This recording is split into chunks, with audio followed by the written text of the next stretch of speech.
வணக்கம், சலாம் Malaysia வடானி RTM Tamil செய்திகள் உங்களுக்காக. உங்களுடன் நான் சந்திரகலா ஐயப்பன்.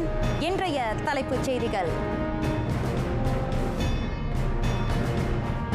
துருக்கியில் பயங்கர நிலநடுக்கம், சிரியாவிலும் கடும் பாதிப்பு, 2000க்கும் மேற்பட்டோர் பலி.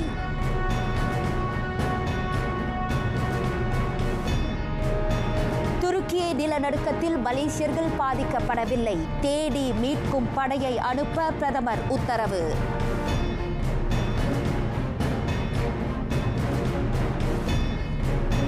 ஊழல் முறைகேடுகளை சமயத்தின் போர்வையால் நியாயப்படுத்த வேண்டாம், டத்துஸ்ரீ அன்வார் எச்சரிக்கை.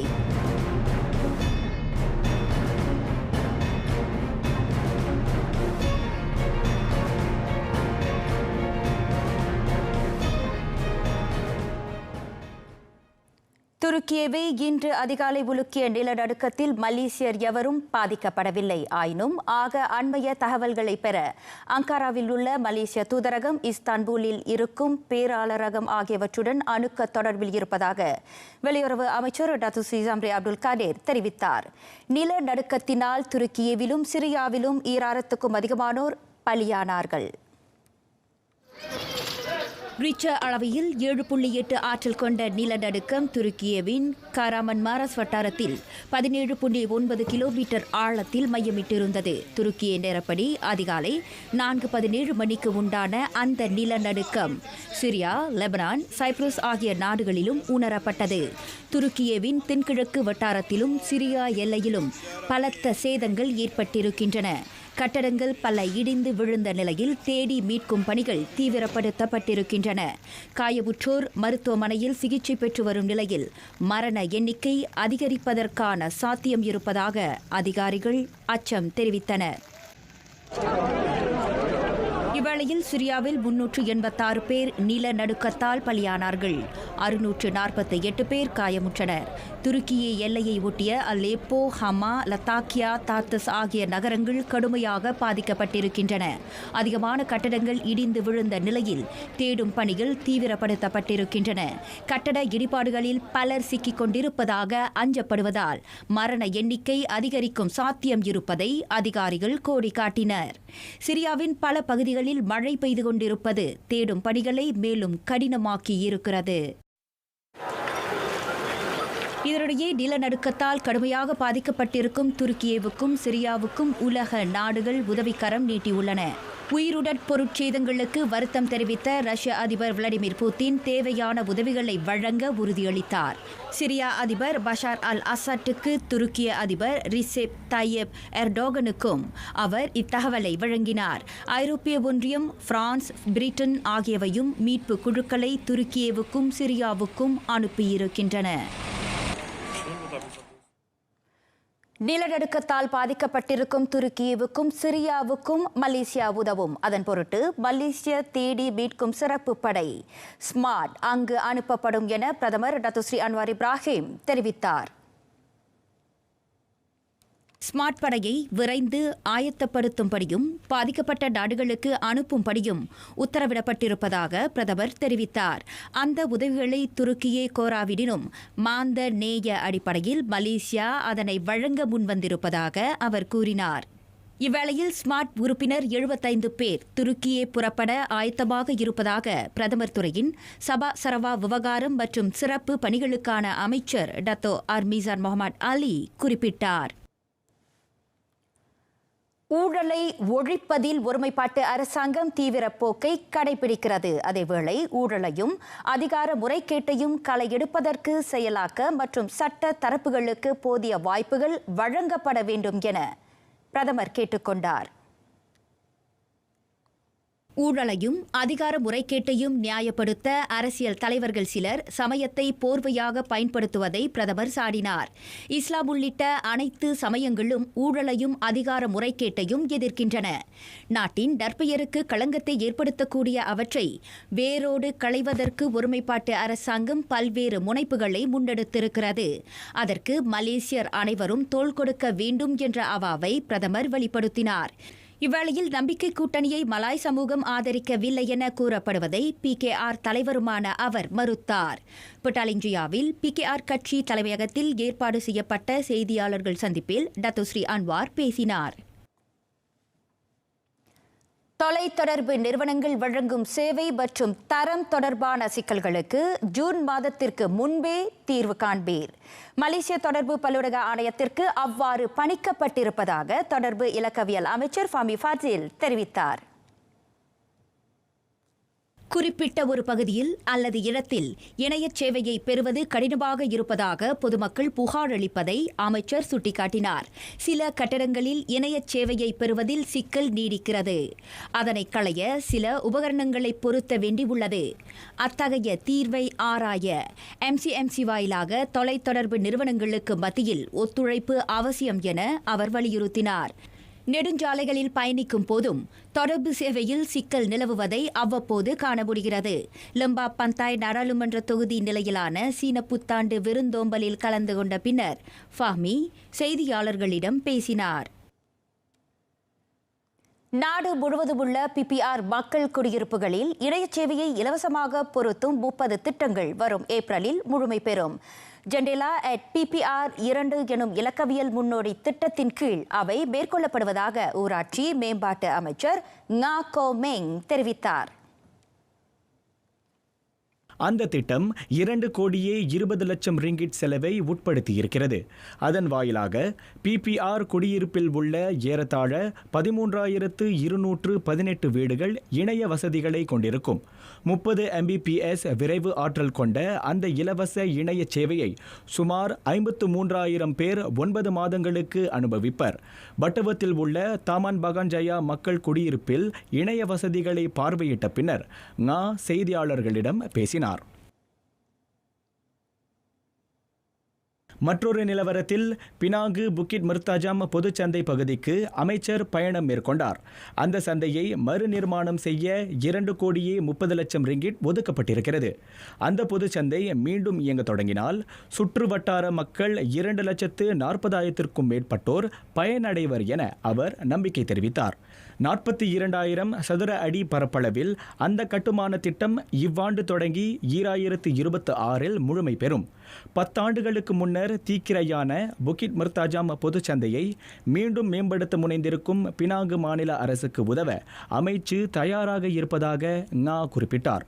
60களில் நிர்மாணிக்கப்பட்ட அந்த பொதுச்சந்தை 2014 ஆண்டு ஜனவரி 4 தேதி மூண்ட தீயில் சேதமுற்றது.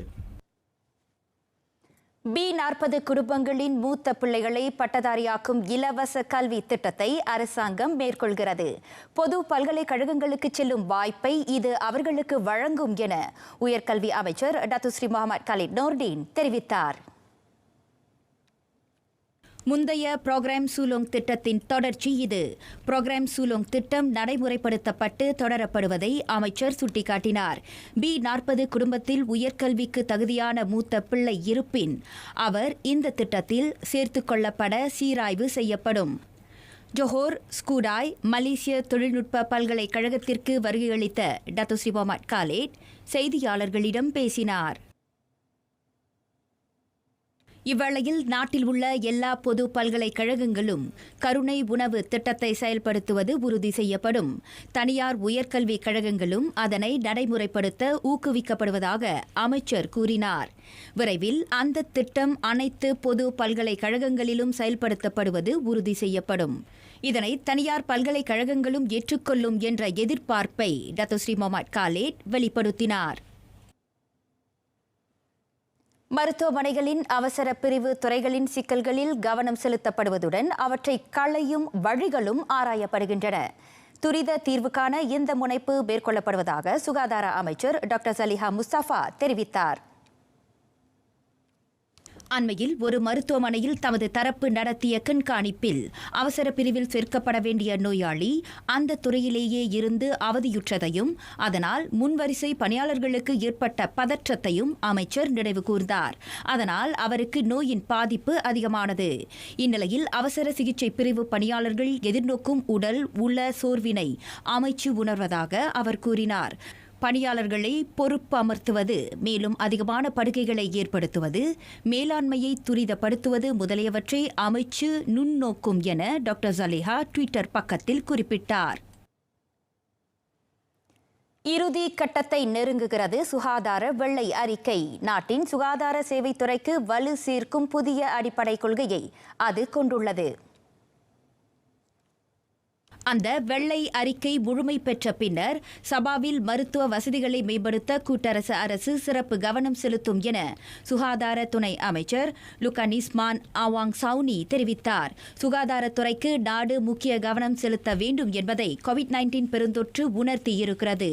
மருத்துவ தேவையை மறு ஆய்வு செய்யும் வேளையில் நலிவுற்றிருக்கும் கிளினிக்குகள் மீண்டும் மேம்படுத்தப்பட வேண்டும். சுகாதார வெள்ளை அறிக்கை இவ்வாண்டு மத்தியில் நாடாளுமன்றத்தில் தாக்கல் செய்ய இலக்கு வகுக்கப்பட்டிருப்பதாக கடந்த மாதம் 10ஆம் தேதி சுகாதார அமைச்சர் டாக்டர் ஜலிஹா முஸ்தபா கூறினார்.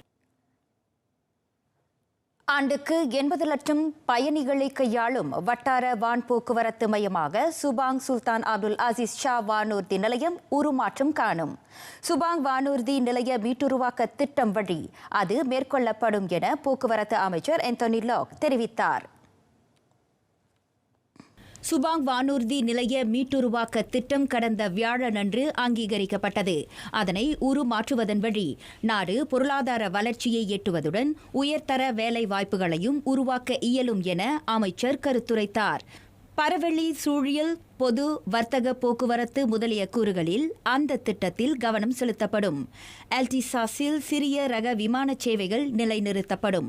அடுத்த கட்டமாக மலேசியா ஏர்போர்ட் ஹோல்டிங்ஸ் நிறுவனம் அந்த வானூர்தி நிலையத்திற்கான மேம்பாட்டு திட்டத்தை வரையும் என அவர் கூறினார். இவ்வாண்டின் முதல் காலாண்டு நிறைவடையும் முன்னர் அதன் ஒட்டுமொத்த செலவு குறித்து அமைச்சரவையில் விவாதிக்கப்படும் என ஆந்தனி லாக் குறிப்பிட்டார்.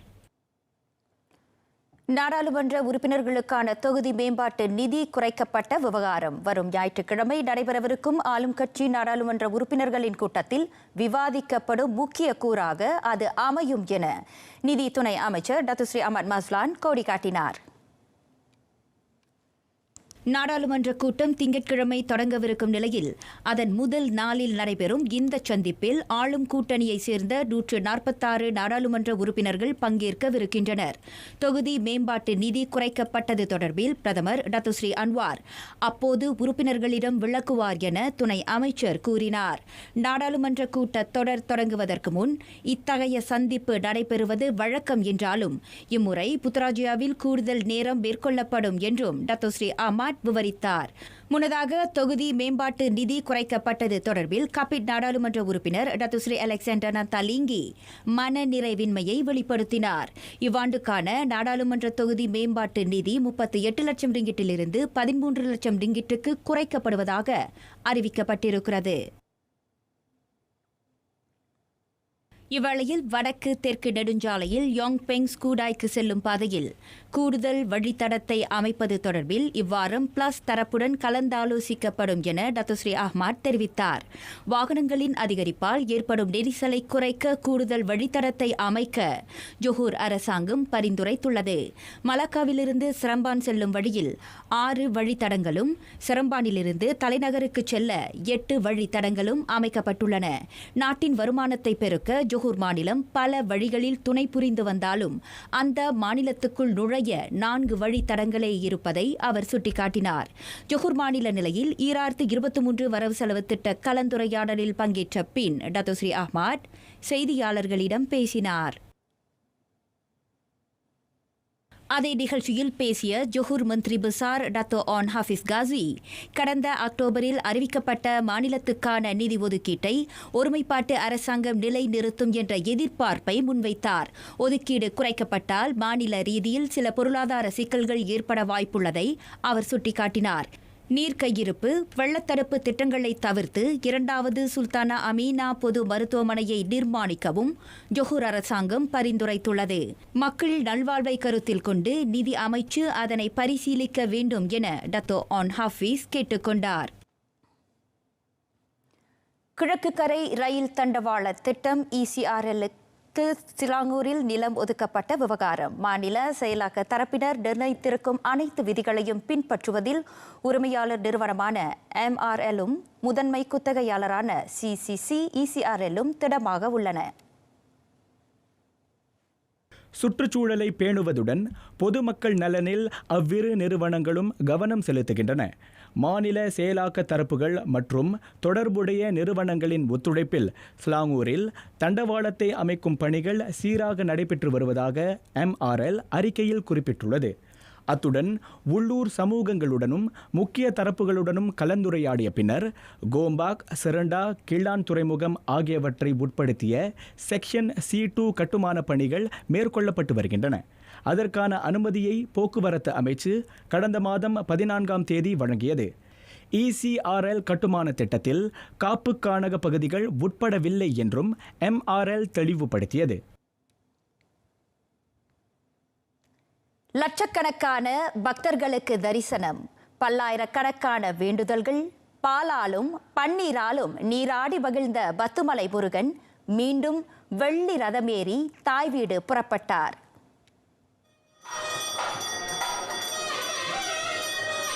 கடந்த வெள்ளிக்கிழமை இரவு துன்ஹெச்எஸ்லி சாலை ஸ்ரீ மகாமாரியம்மன் ஆலயத்திலிருந்து இரவு 10 மணிக்கு புறப்பட்ட முருகப்பெருமான் சுமார் 19 மணி நேரம் பக்தர்களுக்கு காட்சியளித்து பத்துமலை அடைந்தார். தைப்பூசம் கண்டு மகிழ்ந்த அவரின் மன நிறைவு மாரியாய் பொழிந்ததோ என தோன்றும்படி நேற்றிரவு தொடங்கி இன்று மாலை வரை தலைநகரில் மழை கொட்டி தீர்த்தது.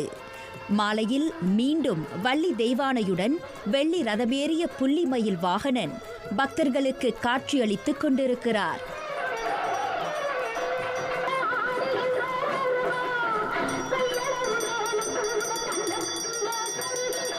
ரதம் புறப்படுவதைத் தொடர்ந்து தைப்பூச திருவிழா நிறைவடைவதை எடுத்துணர்த்தும் வகையில் பத்துமலையில் சேவல் கொடி இறக்கப்பட்டது.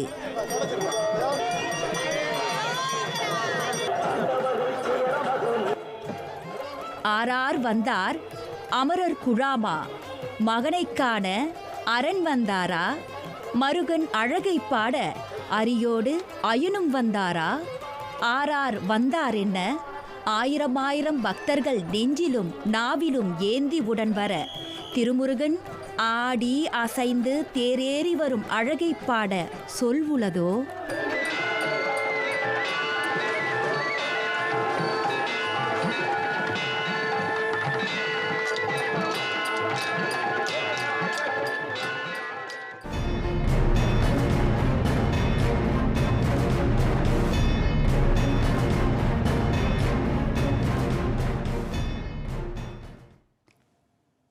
பாகிஸ்தான் முன்னாள் அதிபர் ஜெனரல் பெர்வேஸ் முஷாரஃபின் மறைவுக்கு மலேசியா இரங்கல் தெரிவித்துக் கொண்டது. அவரின் இழந்து துயரும் குடும்பத்தினருக்கு பிரதமர் டத்துஸ்ரீ அன்வார் இப்ராஹிம் ஆறுதல் கூறினார்.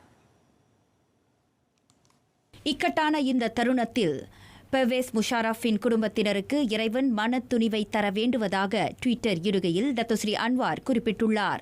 79 வயதான முஷாரஃப் ஐக்கிய அரபு சிற்றரசில் நேற்று காலமானார்.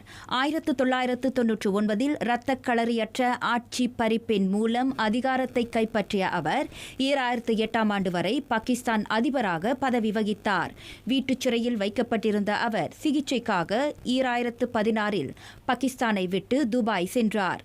முஷாரஃப் புரத திரட்சி தசை நோயால் பாதிக்கப்பட்டதாக அறிவிக்கப்பட்டது.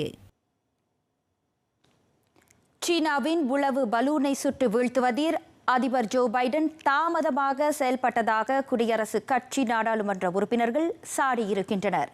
அமெரிக்காவின் வான்பரப்பில் பறந்து கொண்டிருந்த அந்த பலூன் வேவு நடவடிக்கைக்காக அனுப்பப்பட்டிருக்கலாம் என ஐயுறப்படுகிறது. சீனாவின் அந்த நடவடிக்கைக்கு பதிலடி கொடுக்க பைடன் தயங்குகிறார் என்றும் குடியரசுக் கட்சியினர் குறை கூறினர். அமெரிக்க வான்வெளியில் ஊடுருவல் நிகழ்ந்த தகவலையும் அவர் மூடி மறைத்திருப்பதாக அவர்கள் அதிருப்தி தெரிவித்தனர். சவுத் கரோலினா கடற்கரையில் கடந்த சனிக்கிழமை பறந்து கொண்டிருந்த சீன உளவு பலூனை அமெரிக்க வான்படையினர் போர் விமானத்தின் துணையுடன் சுட்டு வீழ்த்தினர். அலாஸ்காவுக்கு அருகே உள்ள அமெரிக்க வான் எல்லைக்குள் அத்துமீறி நுழைந்த அந்த பலூன் ஒரு வாரத்துக்கு பின் சுடப்பட்டது. இதனைத் தொடர்ந்து வாஷிங்டன் பெய்ஜிங்க்கு இடையிலான பதற்றம் மேலும் அதிகரித்துள்ளது. மாலிக்கான ஐநா நிலைத்தன்மை பணிக்குழுவின் மனிதநேய பிரிவு தலைவரை அந்நாட்டு ராணுவ அரசாங்கம் வெளியேற்றுகிறது. அவர் அந்நாட்டை விட்டு வெளியேற 48 மணி நேரம் கெடு வழங்கப்பட்டுள்ளது. கடந்த மாதம் நடைபெற்ற ஐநா கூட்டத்தில் மாலியை சேர்ந்த மனிதநேய சமூக ஆர்வலர் ஒருவர் அந்நாட்டு பாதுகாப்பு குறித்து கடுமையாக சாடியதைத் தொடர்ந்து இந்த நடவடிக்கை எடுக்கப்பட்டுள்ளது. அதனைத் தொடர்ந்து மாலி வெளியுறவு அமைச்சு கியோம்கெஃபா அத்தனோடோக் அண்டாலியை விரும்பத்தகாத ஆள் என அறிவித்தது. அதனை அந்நாட்டு அரசாங்க பேச்சாளர் கர்னல் அப்துல்லாய் மாகா உறுதிப்படுத்தினார். அண்டாலியின் நிலையற்ற மற்றும் பலவீனமான செயல்களுக்கு பின்னரே இந்நடவடிக்கை எடுக்கப்பட்டுள்ளதாக அப்துல்லாய் மாகா விளக்கினார். மத்திய சிலியில் மூண்டிருக்கும் காட்டுத்தீக்கு இதுவரை 24 பேர் பலியானார்கள். 5 நாள்களாக நீடிக்கும் அந்த பேரிடரில் பொபியோ நகரில் உள்ள குடியிருப்புகளும் அழிந்தன. அந்த பேரிடரில் ஒரே குடும்பத்தைச் சேர்ந்த 5 உயிரிழந்தனர். மலைப்பகுதியில் அமைந்துள்ள வேளாண் நிலங்கள் உட்பட அந்நகரில் வசித்து வரும் 13,000 பேர் காட்டுத் தீயால் பாதிக்கப்பட்டுள்ளனர். கரடு முரடான நிலப்பகுதி என்பதால் அப்பகுதியை அணுகுவதில் சிரமம் நிலவுவதாக சந்தா யுவானா மாநகர தலைவர் ஆனா ஆல்போனோஸ் தெரிவித்தார். உதவிகளை உடனடியாக அனுப்ப முடியாததால் பெரும்பான்மையான வீடுகள் தீக்கிரையாகின. தீயினால் வீடுகள் இடிந்தும் கார்கள் எரிந்த நிலையிலும் காணப்படுவதோடு அந்நகரின் பெரும்பான்மையான பகுதிகளில் புகை சூழ்ந்துள்ளது. தீயில் பாதிப்புற்ற பகுதிகள் சில மிக தொலைவில் அமைந்திருப்பதோடு வறிய நிலையிலும் காணப்படுகின்றன. நகைக்கடைகளில் விலையுயர்ந்த ஆபரணங்கள் களவாடப்படுவது வழக்கம். ஆனால் இங்கே களவாடியது மனிதர் அல்ல, வேறு யாராக இருக்கும்? விடை தருகிறது இன்றைய ஹேஷ்டேக் தொகுப்பு. கடையில் தங்க நகையை காணவில்லை, எங்கு மாயமானதோ தெரியவில்லை என்று உரிமையாளர் புலம்பிக் கொண்டிருக்க திடீரென உதித்தது ஒரு யோசனை. மறைக்காணியில் பதிவான காட்சியை சரிபார்த்த அவர் திகைத்து போனார். நகையை திருடியது வேறு யாரும் அல்ல, அங்கிருந்த எலிதான் என்பது அப்பட்டமாக தெரிய வந்தது. அது சரி, எலி ஏன் நகையை திருட வேண்டும்? ஒருவேளை அன்பர் தினத்தை முன்னிட்டு தன் துணைக்கு பரிசளிக்கவோ என வலைத்தளவாசிகள் கிண்டல் அடிக்கின்றனர்.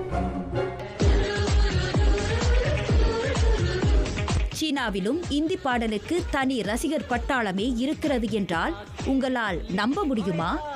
ஆம், ஷாருக் கான் நடிப்பில் வெளிவந்த மொஹபத்தின் திரைப்பட பாடலுக்கு அசத்தலாக ஆட்டம் போடுகிறான் இந்த சிறுவன். கடுகு சிறுத்தாலும் காரம் குறையாது என்பதற்கு ஒப்ப மிக இள வயதிலும் துள்ளலாக ஆடும் இந்த சிறுவனை கண்டு வலைத்தளவாசிகள் வியக்கின்றனர். இதுவும் சமூக வலைத்தளங்களில் அதிகம் உலாவரும் காட்சிதான். ஆனால் சற்று நெகிழ்வை தரக்கூடியது. பள்ளி சிற்றுண்டியகத்தில் பணிபுரியும் ஊழியர்கள் காது கேளாதவர்கள், அவர்களிடமிருந்து எப்படி உணவு வாங்கலாம் என விழித்த மாணவர்கள் சைகை மொழியை கற்றுக்கொண்டு அங்குள்ள பணியாளர்களுடன் தொடர்பு கொள்கின்றனர். மாணவர்களின் அந்த பக்குவத்தை வலைத்தளவாசிகள் பாராட்டியும் புகழ்ந்தும் வருகின்றனர்.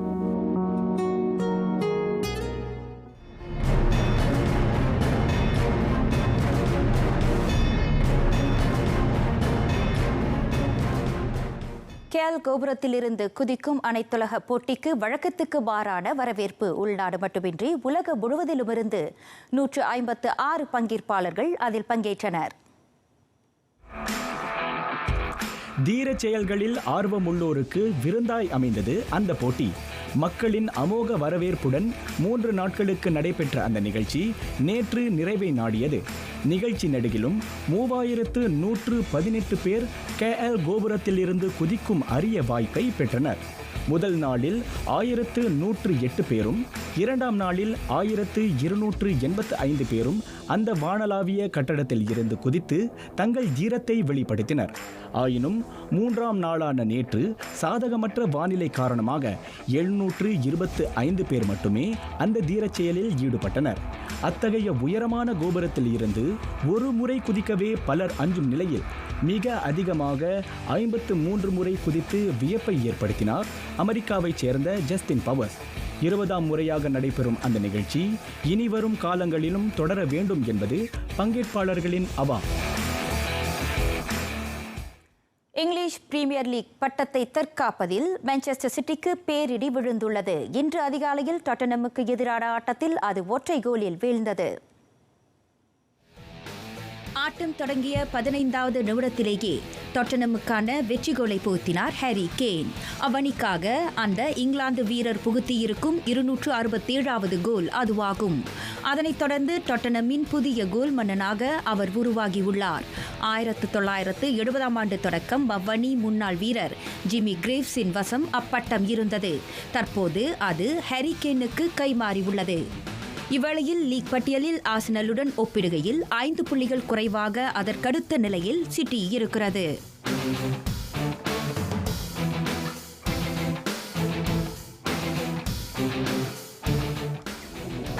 ஸ்பெயினிய லாலிகா பட்டியலில் தொடர்ந்து கோலோச்சுகிறது பார்சிலோனா.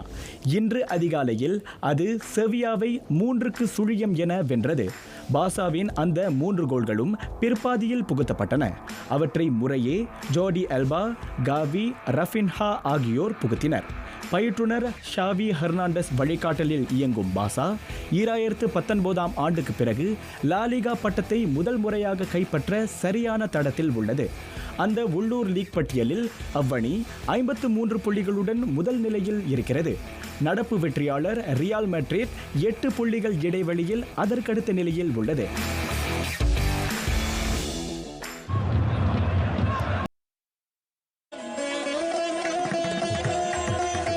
குறளும் விளக்கமும். குறள் 1207. மரப்பின் எவனாவன் மற்கொல் மரப்பரியேன், உள்ளினும் உள்ளம் சுடும். தலைவனை நினைத்தாலும் பிரிவு துன்பம் வாட்டுகிறது. மாறாக அவனை நினையாது மறந்துவிடின் என்ன ஆவேனோ நான் என தலைவியின் வினாவாக அமைகிறது அந்த குறட்பா. இப்போ கல்லுமலை, கம்போங்கப்பாயாங் சிவ சுப்பிரமணியர் ஆலயம் ஆகியவற்றின் ரத ஊர்வல காட்சிகளுடன் நிறைவடைகின்றன RTM தமிழ் செய்திகள். எங்களோடு இணைந்ததற்கு நன்றி.